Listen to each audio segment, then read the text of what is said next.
Let's get curious about stories, heroes, and you.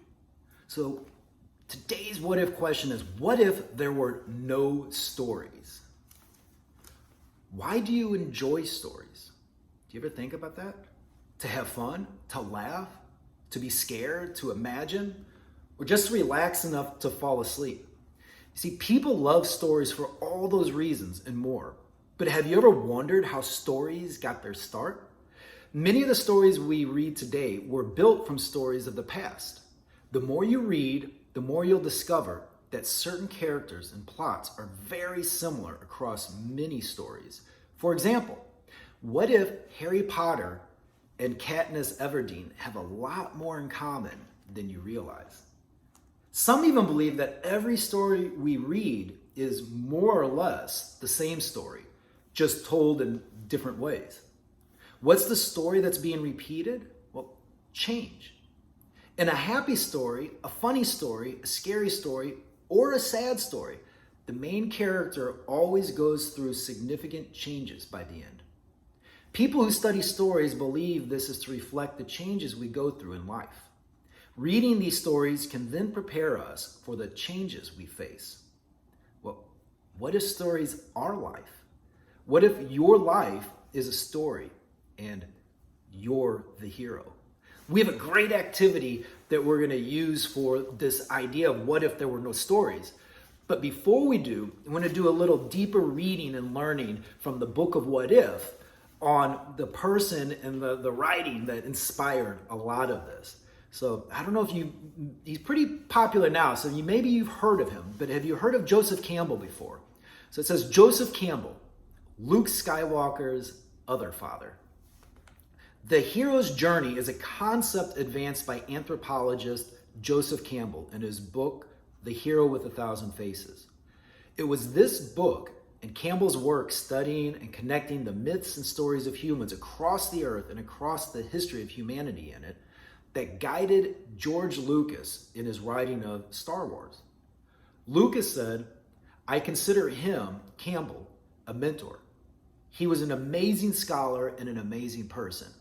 When I started doing Star Wars, I reread Hero with a Thousand Faces."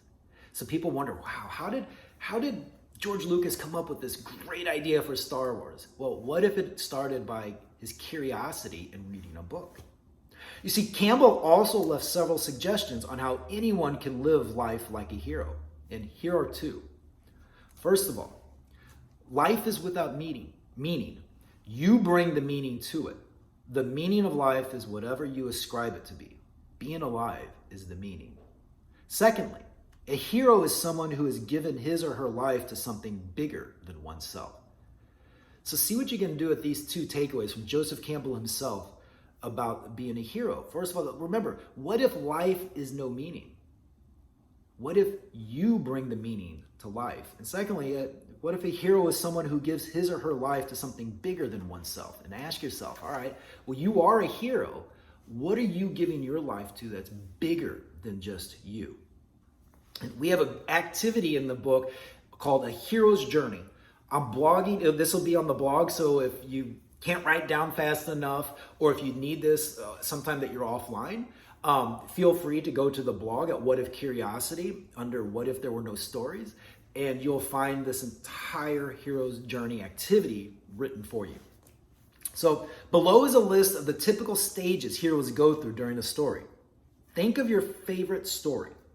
Then read the list, pausing at each stage to think about how your story's main character experienced each stage. Can you think of an example for each stage? Now think of another story and main character and see if you can do it again. Can you start to see the many stories we enjoy could be considered the same story? And at the same time, whether you're a student, an educator, an entrepreneur, or whatever you're curious about, what if your life is a story? What if you can go through these steps and not only better understand the stories you read, but use it to better understand the life you are leading? So step one is the ordinary world. Stories usually start by showing the hero in a mundane or unsatisfying world. The hero will often possess some characteristic or ability that sets him or her apart, maybe even making the character uncomfortably different from those around him or her. Then the next stage is the call to adventure. Something happens in this ordinary world to shake things up. The hero is forced to realize that change is coming and an adventure is about to begin. Refusal of the call is the next stage. So after the call to adventure, we have the refusal of the call. So that's important. And you can see this in the stories that you've read, in the movies that you've seen. There's a call to adventure, and the hero doesn't just jump into it. The hero says, no, I don't want to do that. Maybe they're scared, they're unsure, whatever it is, but there's a refusal. Even though the coming change is obvious and inevitable, the hero makes one last attempt to refuse the adventure, to stay home or not leave what's familiar. He or she fears the unknown ahead and may even have a friend or family member warning about leaving. Next is the meeting a mentor. One of the first occurrences during a hero's adventure is the hero meeting a mentor or guide. The person is typically much older than the hero and often possesses great intelligence and magical or supernatural abilities. The mentor also gives the hero equipment, training, or advice for his or her adventure. Next comes crossing into the unknown. This is when the hero completely leaves the place, people, or situation that was familiar and goes to where the people, places, and rules are very strange and difficult. And then the hero encounters allies and enemies in the next stage.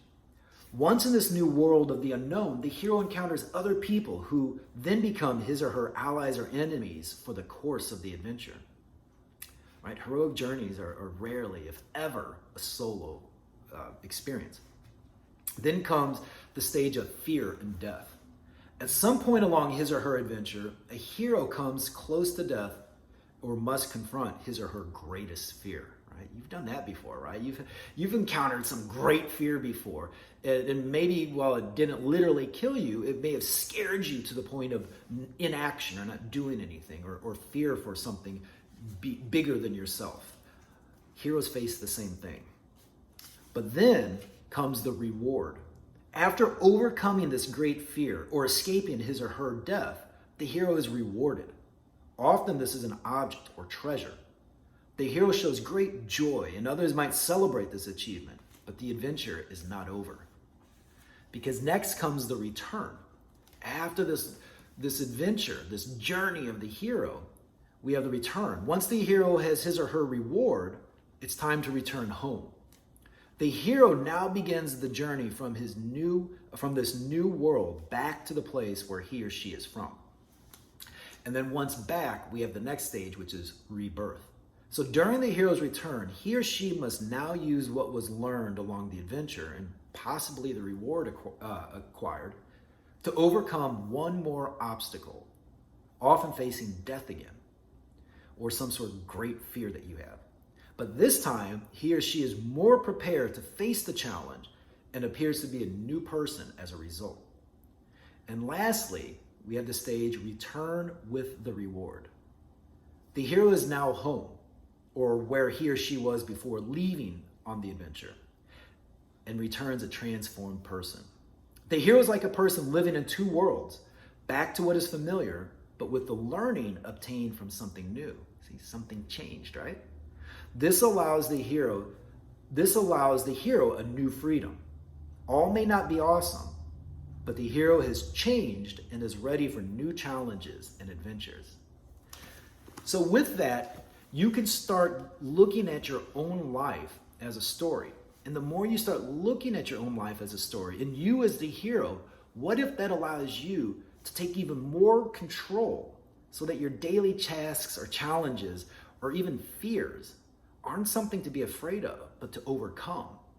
Because you know you're on a path, you're on a journey. Why not make it a heroic journey? Stay healthy and stay curious.